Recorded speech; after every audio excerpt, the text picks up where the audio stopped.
أعوذ بالله من الشيطان الرجيم.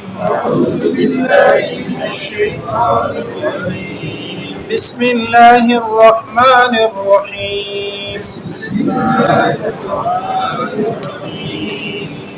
وتأكلون التراث أكلا لما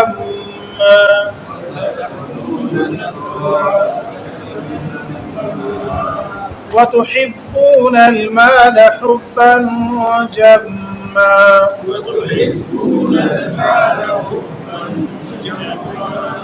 كلا إذا دكت الأرض دكا دكا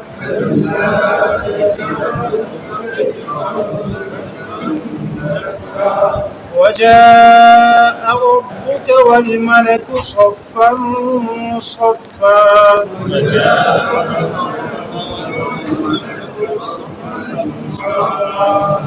وجيء يومئذ بجهنم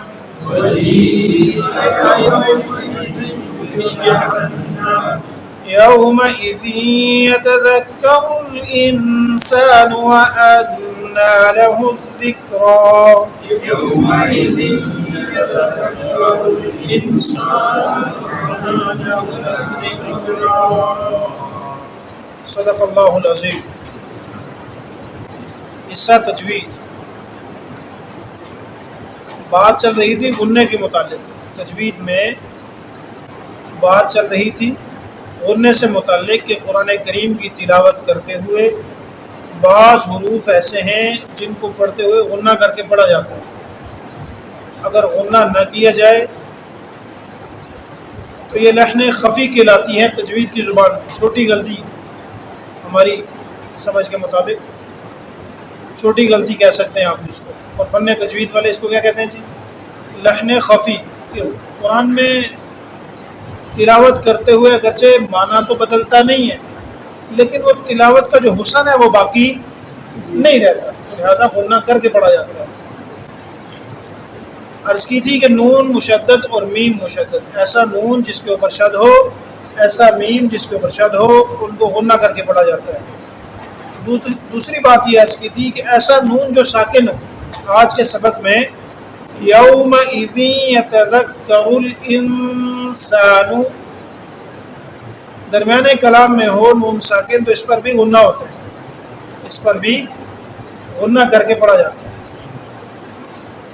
اسی طرح تنوین، اور تنوین کے بعد حروف حلقی میں سے کوئی حرف نہ ہو. یہ حروف حلقی آپ نے پڑھے ہیں. حروف حلقی 6 ہوتے ہیں: حمزہ، ہا، عین، ہا، غین، خا. ماشاء اللہ یہ 6 حروف حلقی ہیں. اگر تنوین کے بعد یہ نہ آئیں تو وہاں تنوین پر بھی غنہ ہوگا. آج کے سبق میں اس کی کافی ساری مثالیں ہیں. حروف یرملون یہ پڑھیں گے، بہرحال آج کے سبق میں اس کو رہنے دیں. وَتُحِبُّونَ الْمَالَ حُبًّا جَمًّا كَلَّا إِذَا دُكَّتِ الْأَرْضُ دَكًّا دَكًّا وَجَاءَ رَبُّكَ وَالْمَلَكُ صَفًّا صَفًّا. یہ صفًّا، دَكًّا، حُبًّا یہ غنّے اس لیے ہو رہے ہیں کہ یہاں پر تنوین ہے اور آگے حرف حلقی نہیں ہے. حصہ ترجمہ. وَتَأْكُلُونَ التُّرَاثَ أَكْلًا لَمًّا اور تم میراث کا مال بھی سمیٹ سمیٹ کے کھا جاتے ہو. چھوٹے بھائی پنکھے بند کریں پیچھے سے. وَتَأْكُلُونَ التُّرَاثَ أَكْلًا لَمًّا اور تم مردے کا مال بھی سمیٹ سمیٹ کے کھا جاتے ہو. وَتُحِبُّونَ الْمَالَ حُبًّا جَمًّا اور تمہارے اندر حد سے زیادہ مال کی محبت ہے. کَلَّا إِذَا دُكَّتِ الْأَرْضُ دَكًّا دَكًّا جب زمین کو کوٹ کوٹ کر ریزہ ریزہ کر دیا جائے گا. وَجَاءَ رَبُّكَ وَالْمَلَكُ صَفًّا صَفًّا اور تمہارا رب آئے گا اور اس کے ساتھ فرشتے صف در صف، کتار در کتار. وَجِيءَ يَوْمَئِذٍ بِجَهَنَّمَ اور اس دن لائی جائے گی جہنم. یومئذ یتذکر الانسان وانى له الذکریٰ اس دن انسان کو سمجھ آئے گی.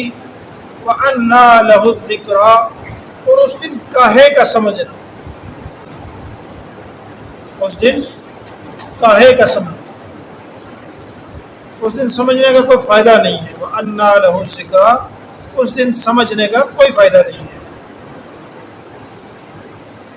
لفظی ترجمہ وَتَأْكُلُونَ التُّرَاثَ أَكْلًا لَمًّا، وَتَأْكُلُونَ اور تم لوگ کھا جاتے ہو. تو یہ جمع کا صیغہ ہے، وَتَأْكُلُونَ جمع ہے، مطلب تم کھا جاتے ہو التراث، میراث کے مال کو کہتے ہیں. جو آدمی انسان فوت ہو جائے اس کے پیچھے بچ جانے والا رہ جانے والا جو مال ہے اسے تراث کہا جاتا ہے، میراث کہتے ہیں.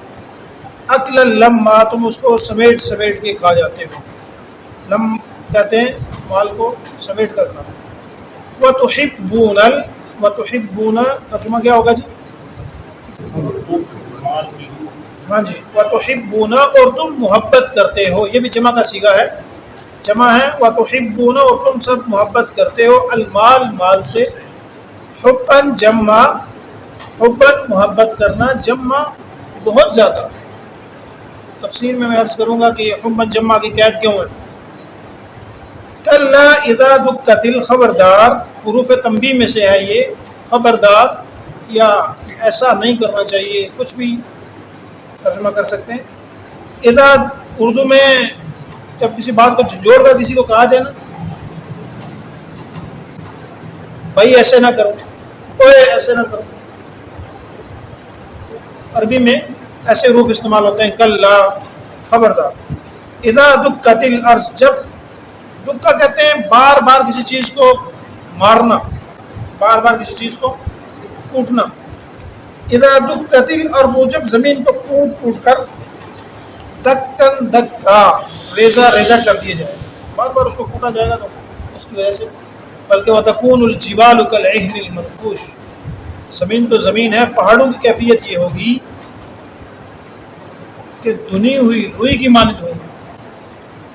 وَجَاءَ رَبُّكَ، اور آئے گا آپ کا رب. وَجَاءَ یہ فعل ہے، مطلب ہوتا ہے آنا. رَبُّكَ تمہارا رب. وَالْمَلَكُ اور فرشتے. صَفًّا صَفًّا، کتار در کتار، صف در صف. وجیء، یہ وجاء اور جیء، جاء معروف ہے، جیء اس کا مجہول ہے. مطلب ہوتا ہے ایک ہوتا ہے آنا، ایک ہوتا ہے لایا جانا. ایک ہوتا ہے خود سے آ جانا اور ایک ہے لایا جانا. وجیء یومئذ، اور لایا جائے گا اس دن. یوم ایک الگ لفظ ہے، اذن اس کے ساتھ ہے. اس دن لائی جائے گی بجہنم، جہنم کو. یومئذ یتذکر الانسان، اس دن یتذکر الانسان، یتذکر انسان کو سمجھ لگ جائے گی، انسان سمجھے گا اس دن. الانسان انسان. وَأَنَّا، یہ یہاں پر کوشچن مارک ہے، سوالیہ. وَأَنَّا لَهُ الذِّكْرَىٰ، لہو اس کے لیے، الذکرہ سمجھنا، یہ سمجھنا اس کے لیے کس کام آئے. توبہ کا دروازہ مرنے سے پہلے تک کھلا ہے، اور اللہ نے کھلی چھوٹ دے رکھی ہے، جب مرضی توبہ کرو، ٹوٹ جائے تو بار بار کرو، لیکن مرنے کے بعد وہ کاہے کا جو میں نے ترجمہ کیا، بیسیکلی یہ کاہے کا لفظ جو ہے نا ہندی کا لفظ ہے، اس میں بات سمٹ جاتی ہے، کوئی فائدہ نہیں ہے. تفصیل کے ساتھ یہ بات ہم پڑھ چکے ہیں.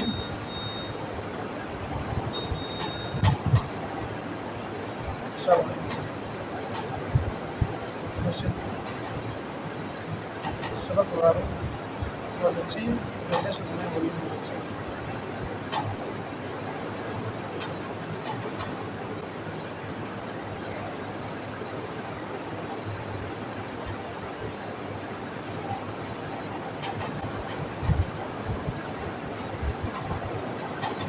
پچھلے سبق میں ہم یہ تفصیل کے ساتھ پڑھ چکے ہیں کہ میراث کے متعلق مسائل کیا ہوتے ہیں، لیگیسی کیا ہے، اور میراث کا بنتا ہے مال اور اس کے احکام کیا ہیں، تفصیلاً بات گزر چکی ہے. بہرحال اس میں ایک مذموم حرکت کو بیان کیا گیا کہ ایک مذموم حرکت یہ ہے کہ جو میت کا مال ہے اس میں بھی حصص کا خیال نہیں رکھا جاتا، بہنوں کے، پھوپھیوں کے حصوں کا خیال نہیں رکھا جاتا، والدہ کے حصے کا خیال، عورتوں کے حصے کا مختصر خیال ہے خیال نہیں رکھا جاتا، جو جیسے آیا کھا لیا، اس سے منع کیا گیا، اس حرکت کو بیان کیا کہ یہ بھی بری حرکت ہے۔ ساتھ وَتُحِبُّونَ الْمَالَ حُبًّا جَمًّا، اللہ نے محبت مال کے ساتھ قید لگا دی ہے حبًا جمّا کی۔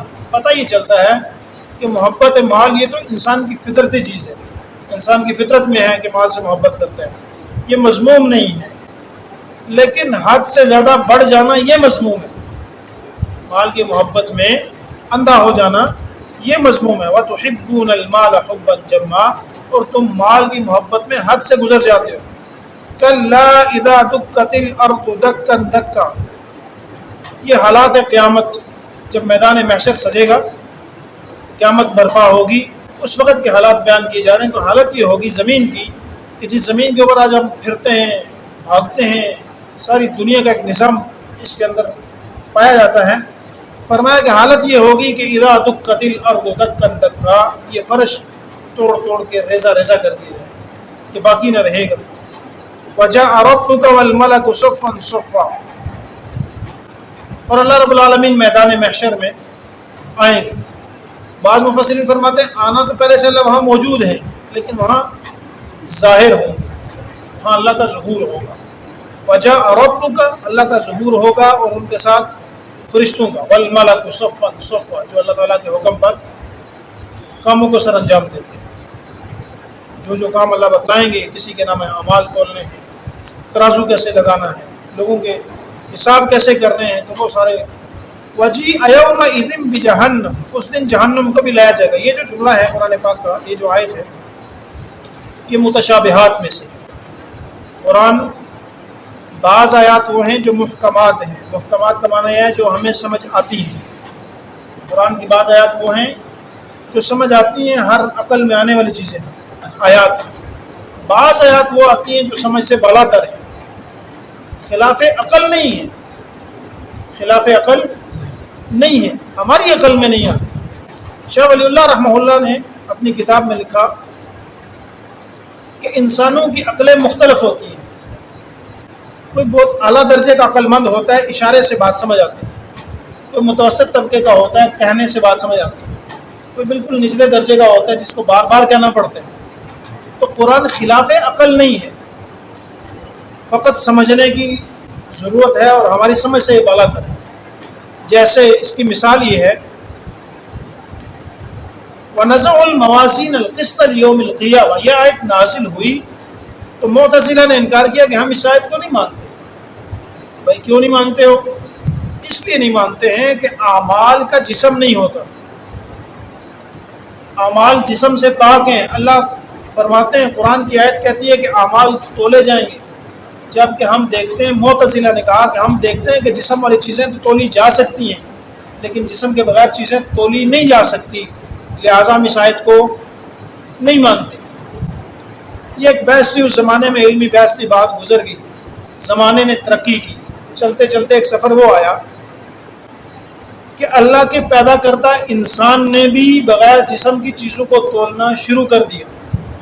بخار کو تول کے دکھایا کہ بخار 102 ہے یا 101 ہے، آکسیجن کو تول کے دکھایا کہ آکسیجن کتنی ہے، گیسز کو تول کے بتایا کہ کتنی ہے، درجہ حرارت کو ماپ کے دکھایا کہ درجہ حرارت کتنا ہے۔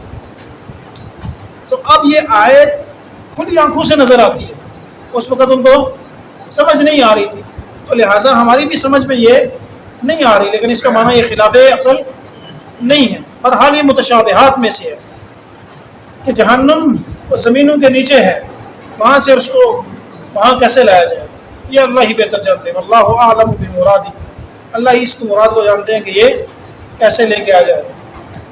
کل کے سبق میں، پچھلے سبق میں نے عرض کی تھی نا کہ اپنی رائے سے قرآن کی تفسیر کرنا ٹھیک نہیں، ہم یہاں کوئی اپنی رائے قائم کریں، کوئی اپنی سوچ گاڑ کے لگا دیں، جو مفسرین نے نہیں لکھی تو یہ درست نہیں ہے۔ لہٰذا یہ متشابہات میں سے ہے، جو چیز قرآن و حدیث میں مجہول ہے نا، اس کو مجہول ہی رہنے دینا۔ مثلا ایک مثال نا ہماری سمجھ کی جو سمجھ آتی ہے، اصحاب کہف کے کتے کا رنگ کیا تھا، سوال کیا جاتا ہے، پوچھا جاتا ہے، جواب یہ ہے کہ نہ قرآن میں نہ حدیث میں، تو جو چیز قرآن و حدیث میں نہیں ہے اس کے پیچھے پڑنے کی ضرورت کیا ہے؟ حضرت آدم دنیا سے جنت میں سے دنیا پہ آئے، کون سا پھل کھا کر آئے تھے؟ نہ قرآن میں ہے نہ حدیث میں ہے۔ ویسے پیچھے پڑھنے کی کیا ضرورت ہے؟ تاریخ اور اسرائیلی روایات کو لے کر اس کے پیچھے پڑھنے کی ضرورت کیا ہے؟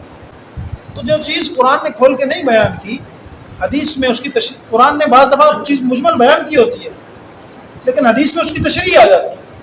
نہ قرآن نے کسی بات کو کھولا ہے نہ حدیث نے کھولا ہے، تو ہمیں بھی بس اتنا ہی سمجھ لینا چاہیے، اتنا ہی ایمان لانا چاہیے جتنا موجود ہے اور جتنا حدیث میں بیان ہوا ہے۔ اللہ فرماتا ہے کہ اس دن کی کیفیت انسان کی یہ ہوگی کہ جس دن وہ سارے عالم کو دیکھے گا، اس ساری منظر کشی کو دیکھے گا۔ اللہ ہم سب کو محفوظ فرمائے، نہ جانے کیا حالات ہوں گے۔ قیامت کے حالات پڑے جائیں نا تو رونگٹے کھڑے ہو جائیں کہ وہ قیامت برپا ہوگی تو سور کیسے پھونکا جائے۔ سور پھونکنے کے بعد وہاں کے انسانوں کے جو اعمال ہیں، کسی نے بچہ اٹھایا ہوا ہے تو وضع حمل ہو جائے گا۔ سورہ حج کی ابتدائی آیات اور اس کے عکاسی کا سورہ تکویر آغاز، سورہ انفطار آغاز، یہ سارے سورہ انشقاق کے رسم انشقت، یہ ساری آیات قرآن کی وضاحت اور قیامت کی وضاحت کرتی ہے۔ تو اللہ ہم سب کو کیا فرمائے جی؟ محفوظ فرمائے۔ لیکن وہ حالات دیکھ کر کے نا انسان کی کھپڑی میں بات آئے گی۔ دنیا میں بار بار موقع ملتا تھا لیکن نہیں اللہ کی اطاعت کر سکا، تو یومئذ یتذکر الانسان، اللہ نے فرمایا کہ وَأَنَّىٰ لَهُ الذِّکْرَىٰ، آج دروازہ بند ہو گیا، کوئی دوبارہ چانس، سانس ہے تو چانس ہے، سانس ختم تو چانس بالکل ختم۔ وَأَنَّىٰ لَهُ الذِّکْرَىٰ، اس کے بعد کوئی وہ سمجھنا بھی کوئی فائدہ نہیں دے گا۔ اگلے سبق میں مزید اس سے متعلق آیات آئیں گی۔ یقول، یا انسان کی خواہش ہوگی، یقول یا لیتنی قدمت لحیاتی، کاش، تو یہ کاش کاش ہی رہ جائے گا۔ دنیا میں ہمیں موقع ہے کچھ کر لینے کا، اللہ کو راضی کر لینے کا۔